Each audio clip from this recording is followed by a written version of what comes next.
এদের সাথে যুক্ত হয়েছে। সেটা নিয়ে যদিও এই সরকারের খুব বেশি বিশ্লেষণ এটা নিয়ে আমাদের কোনো কিছু জানানো হয়নি, খুব গোপনীয়ভাবে রাখা হয়েছে। বরং পাকিস্তান যতটুকু সম্ভব তারা সেটাকে প্রচার করেছে, এবং পাকিস্তান মাঝখানে বাংলাদেশের সাথে ভিসা প্রক্রিয়া খুব সহজ করেছিল। এখন কিন্তু ওদের এখানে যাইতে গেলে আবার কয় টাকা ফি দেওয়া একটা বিরাট তৈরি করেছে তারা। তো আমি কিছু রোগী আপনার থাইল্যান্ড, তারপরে চীন, আমার পরিচিত একজন, তারা এরকম পাঠায়। পাকিস্তানেও কিছু রোগী পাঠানো হয়েছে। পাকিস্তানের ট্রিটমেন্টের ব্যবস্থা কিন্তু খুব ভালো।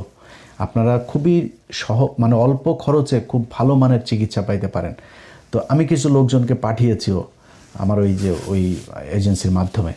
তো ওরা আমারে বললো যে ভাই এখন ভিসার একটু কড়াকড়ি করেছে। তো তারা আবার এমবাসির সাথে কথা বলে জানলো যে আমাদের দেশ থেকে জঙ্গি যাচ্ছে পাকিস্তানে, গিয়ে সেখানে পাকিস্তানের ভেতরে অভ্যন্তরীণ এই শৃঙ্খলা নষ্ট করছে। এই তেহরিকি তালিবান পাকিস্তান শ্রীলঙ্কার যে বাসে হামলা হয়েছে সেটার সাথে জড়িত, ক্রিকেট দলের উপরে হামলা হলো না, ওটার সাথে জড়িত। কয়েকদিন আগে পাকিস্তানের নিরাপত্তা বাহিনীর সাথে যে গ্যাঞ্জাম হইল সেটার সাথে জড়িত।